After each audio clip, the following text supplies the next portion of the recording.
Hey everybody, how's it going? Welcome to Guitar Underground. I'm your host, Neil Santos. And today we're going to talk about sounding musical on the guitar as opposed to sounding kind of stiff and stale. There's a concept or a myth out there actually about natural musicians and people that can just pick up an instrument and automatically they just sound like they've been playing their whole lives.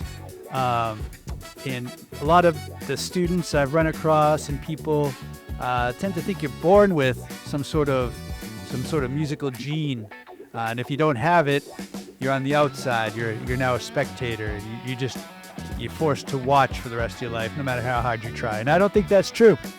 I don't think it's true. Do you think it's true? I hope not. Well, today we're gonna look at it and see what you think after the podcast. See if we agree. If you feel like an outsider looking in, even if you've been practicing for months or years and you're failing, I propose that you're just in the mechanical phase of your learning.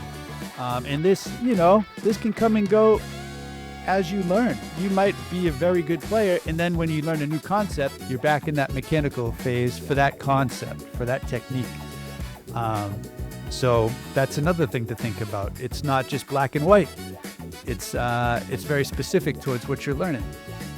So today, we're going to deconstruct why the barrier exists and how to shift it from operating a machine to making a statement, right? You're not just playing at the guitar, you're playing with the guitar, with the music around it. So let's get into 5 reasons why you don't feel musical, and then we're going to talk about 5 tips to how you can start feeling musical and improve your musicality. All right?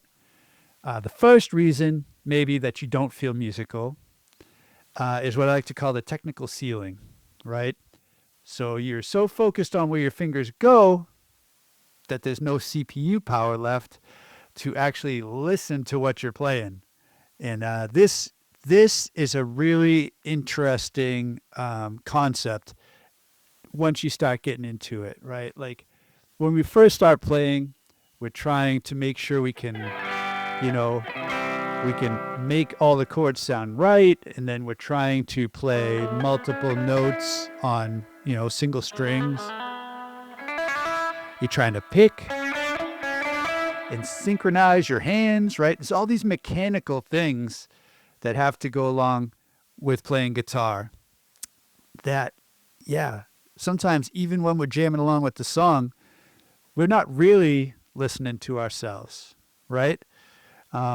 Whenever I talk to other great players that are in the scene and jamming and doing it, I'm like, what separates, these musicians apart from other musicians? And a big answer I get all the time, or a common answer I get all the time, is they have big ears. That's what they call it. So they're listening to other players in the band, not only themselves, but the other players jamming, and how what they're doing is fitting in with what the other players are playing, right?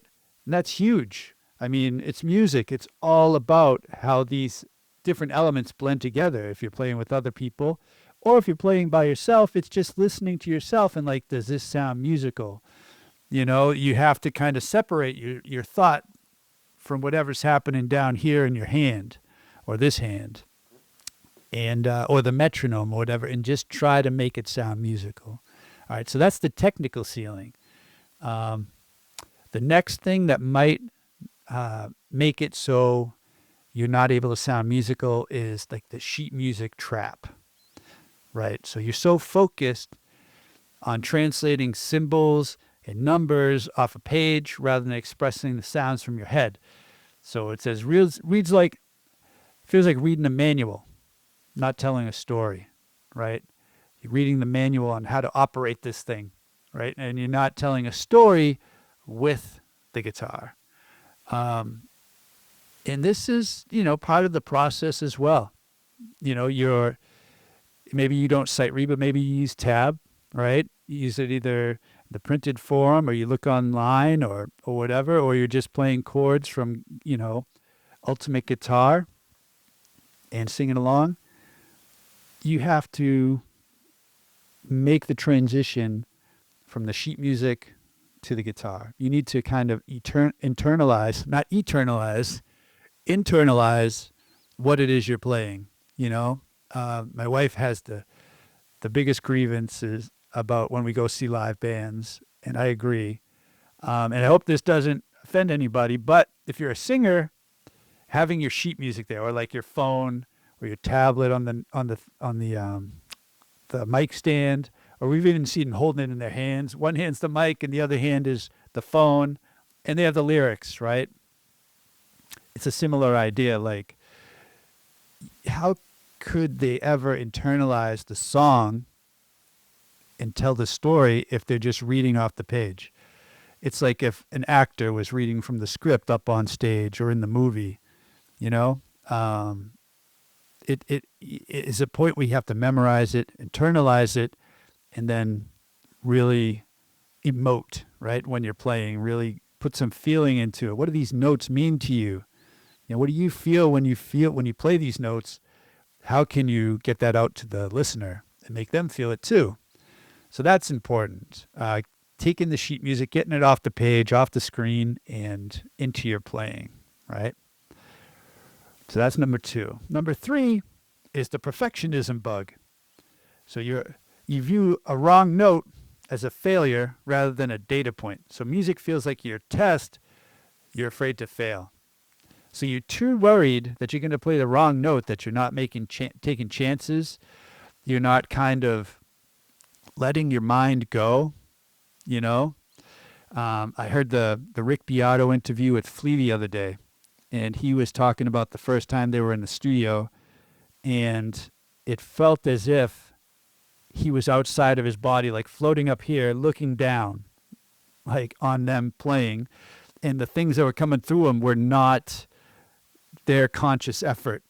They were being guided by other beings, other energy. I don't know what fill in the blank, whatever controls people when they're not controlling themselves, their muse, their inspiration. But that's the idea. Like, you want to just let that go. You need to learn all this stuff. And then when you play, in order to really express yourself, and I mean, that's a hard place to get to. That's what we're all striving for, right? That sort of separation where you're just flowing, you're just going. And if you're afraid that you're going to hit the wrong note, you can't be free like that. You can't ever let yourself take chances and be creative in the moment if you're afraid that you're going to hit a wonky note. You know, everybody does it. Everybody does it. Look at Bob Ross. He'll make a bum, brush stroke, and he just turns it into something else. And that's, part of the tips we'll have later is you got to just roll with it, get good at messing up. You got to practice messing up. So don't worry about it. It's just music. All right? So that's number 3. Number 4 is the lack of the rhythmic pocket. All right? You might be hitting the right notes, but if they aren't sitting in the rhythm, they won't feel like music. They'll feel like noise, right? It's like sometimes both of my kids are talking to me at the same time, and I can't understand either. I'm trying to like follow both conversations, and finally I'm just like, you're both talking at the same time. Okay. One then the other, and if you're playing the right, and they're not saying anything wrong, they're saying the right words, but they're just both saying it out of sync or something. And if you're doing that with music, if the band's playing one thing and you're playing ahead of them or behind them or a little of both, a little from column A, column B, it's going to sound bad. It's never going to sound musical. It's going to sound like a mess. So playing right in the pocket, that's so important. So practicing that is going to help you sound musical. Rhythm is half of music. If you're a drummer, it's all of music. But if you're any sort of harmonic instrument person, melodic, it's half of it. Half of it is all rhythm, and the other half is melody and chords and harmony and all that stuff. So that's all divided, but rhythm is so much a part of it for every instrument. Okay. Number 5, the final reason here, there might be others, but the final reason I've identified as possibly keeping you from sounding musical as you would like to sound is the comparison curse, right? Especially these days with social media. You're competing your behind the scenes practice footage with your eyes and your ears, or if you record yourself, to someone else's greatest hits album. You know what I mean? Like, it's not fair. It's not a fair comparison. You watch someone jamming online, they might have spent all day getting that 25 seconds of jamming or whatever, um, just to blow you away so they can get more views and more likes and, validation or whatever they're looking for. But you're with yourself all the time. You're seeing all the mess ups. You're seeing everything that you're doing that might not sound as musical as that person's 25 seconds, you know? So maybe that's it. And really, you just got to take it easy on yourself, you know? They have moments just like that too, and you need to know that they're not perfect. They don't play like that all the time, especially when they're working on new stuff. So you'd hope they would, if they're any good and they got to this level, a lot of the time they're working on stuff they're not good at, right? They put in the time, they put in the effort to get to that level. So, but thinking about social media and stuff, I saw another post this week. It was like just text, and it said, was Jimi Hendrix, groundbreaking? Was he transformative? Yes. He changed everything. Is he irreplaceable? It said no. That might be a hot take, but then it went on to say, if Jimi Hendrix came up in your feed, you probably wouldn't last 30 seconds. You know what I mean? You'd see him play and be like, oh, that guy's pretty good. And just keep going. Like the bar is set so high by social media these days. It's so hard to have a perspective on what's good and what isn't. Like, obviously Jimmy's amazing, but there's so many amazing players out there, and all you hear are their great stuff. If you listen to a Jimi Hendrix concert or any of those guys' concert from back in the day, like a bootleg, a lot of it is searching, and they're trying stuff, and they're looking for stuff, and maybe they mess up. But then there's these pinnacle moments that are like they've arrived at the top of the mountain, and the whole band is feeling it. And Tom Bukovac says it too, like back in the day, he used to be able to take chances on stage and like really try stuff. But now everybody has a camera, and all you're seeing is this thing in your face, and you're like, I can't take a chance. I can't mess up because it's going online, and this is what people are going to think of me, and that's a shame, I think, because you're not getting an authentic performance. You're not getting something that is truly artistic, right? And that's what improvisation is supposed to be. It's supposed to be, searching and a journey into the unknown. But if you're scared to even take a step, everybody loses. Nobody's winning in that case.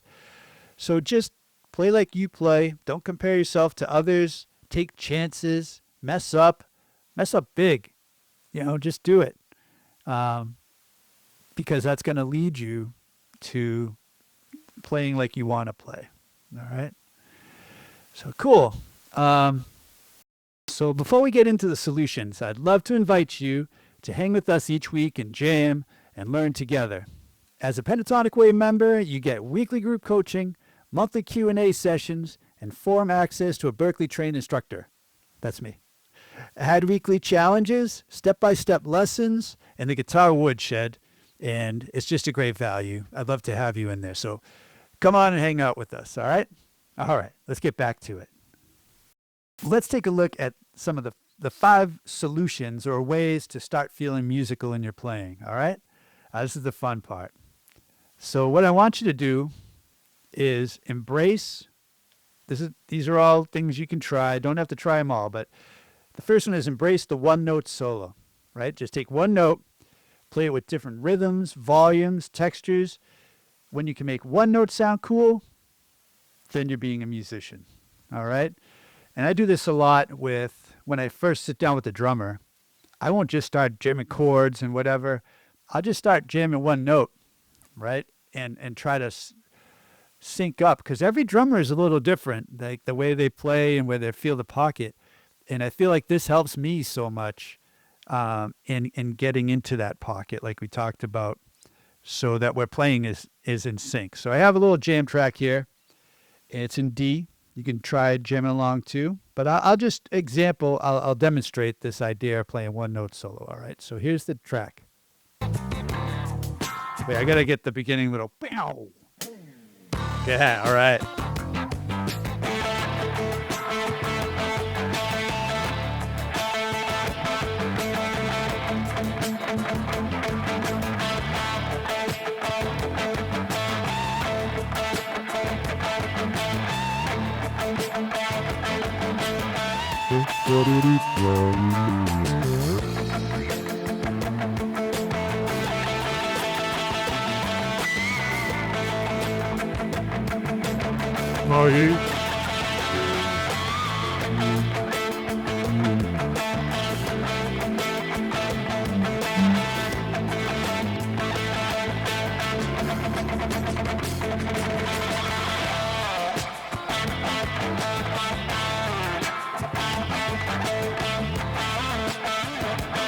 I don't know, that's adding extra notes. That's against the rules.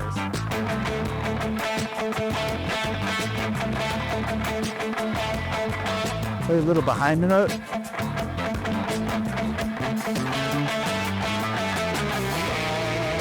I don't know. All right. Eventually you would go off and play other notes. But you see the idea. Little volume, changing the texture by adding pick harmonics or muting.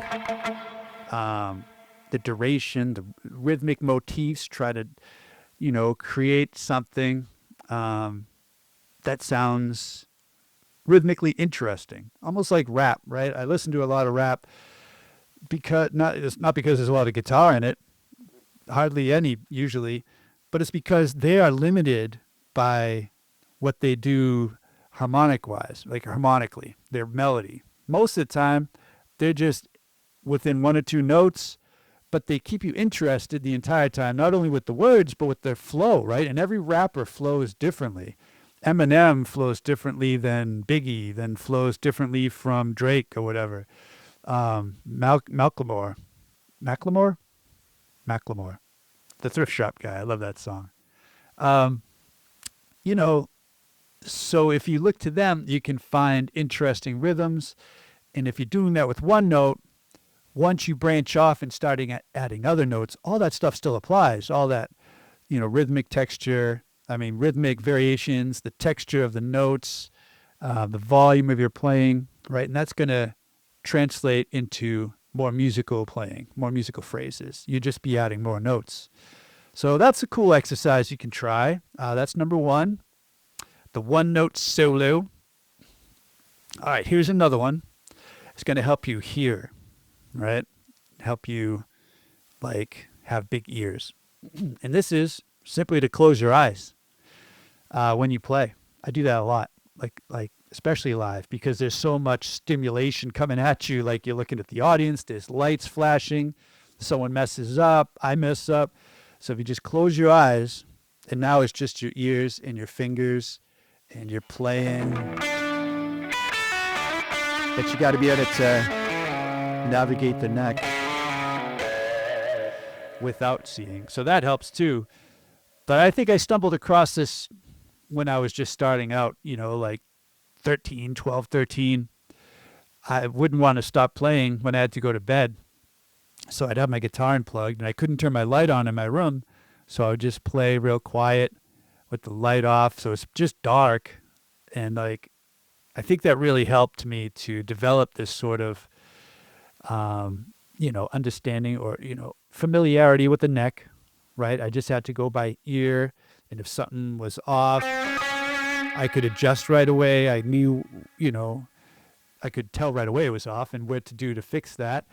But also, I heard myself in a different way without the visuals, without looking at my hand or this hand or I had a sheet. It was just sound and me just interacting. I don't want to get hippy dippy, but yeah, that's the idea, So try practicing with your eyes closed. Play with your eyes closed with your band. I think that really helps me to lock in too, because I'm hearing the mix.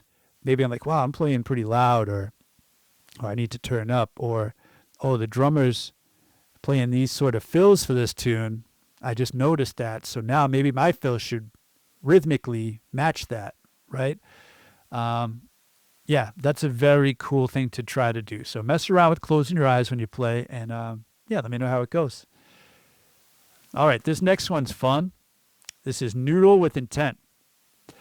Spend 5 minutes every session playing badly on purpose, right? This may seem weird, but I want you to explore the instrument, right, without a goal, and that will lower the stakes. Just make yourself sound bad, like real bad. Like if I was to do this, I'd be like...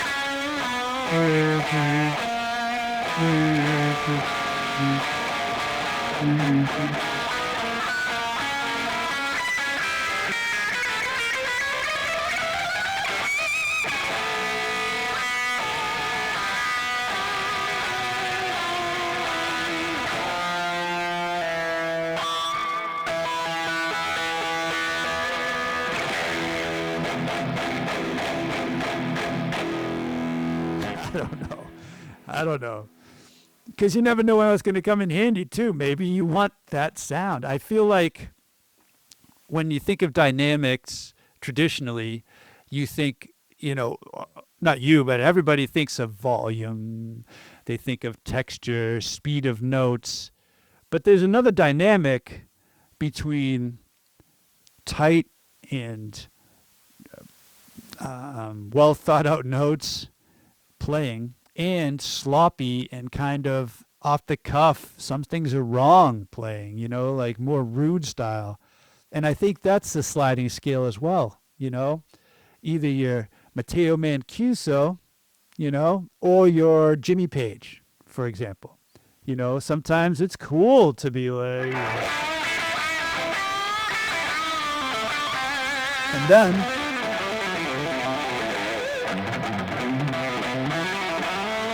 this sort of technical, really precise sounding stuff, and in between, all within the same solo. So messing around with that, and part of that is just lowering the stakes. Don't, lower the pressure on yourself to play everything perfect. Play some messy, awful sounding stuff. All right? And just have fun with it. I think that might help you. It's just an idea. Another one is very popular. It's to sing what you play. So say we're in the D minor again with that jam tune. I'm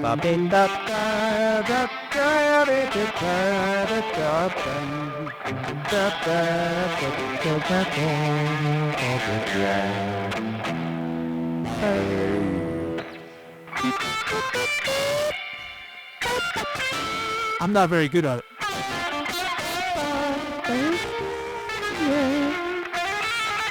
Like, how can you sing that? But it will. So that's an example, because it will slow you down. Because when you sing, you can't be singing that thing. You need to play more melodic, like a singer would.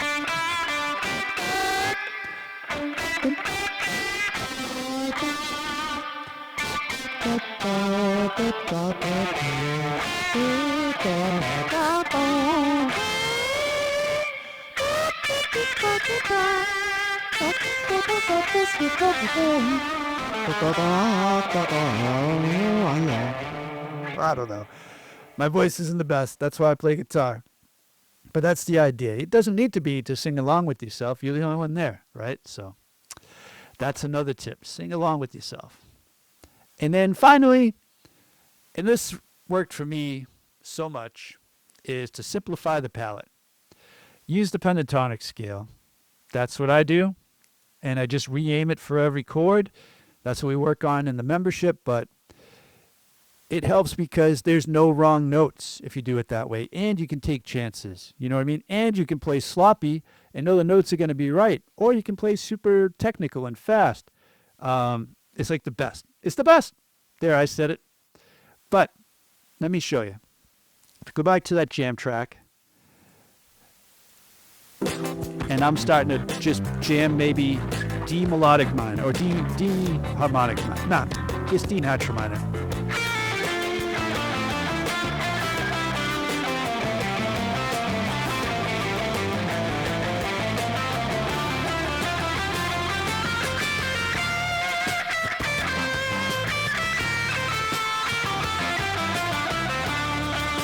I mean, that sounds good, but a lot of this stuff, when I play with 7 notes, it's a lot of scarier stuff. It's just like, here's this note, and the next note's either this one or that one, right?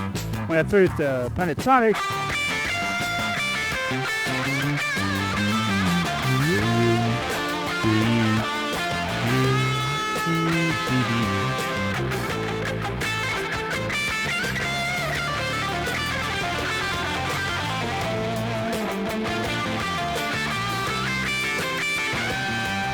then maybe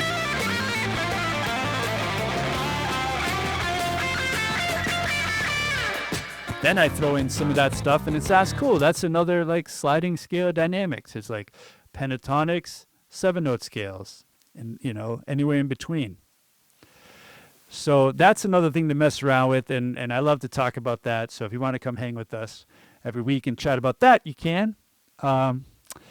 But yeah, those are the 5 ways or the 5 reasons that maybe you're not sounding musical, and then 5 ways that you can, hopefully remedy that and kind of make yourself sound more musical to yourself.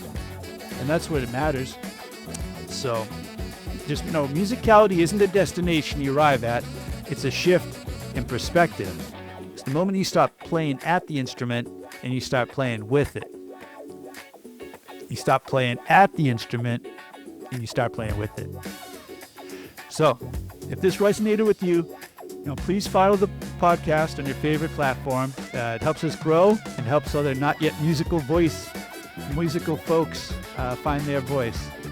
So, until then, keep it simple, keep it soulful, and we'll see you next time on the Guitar Underground. Take care. Bye-bye.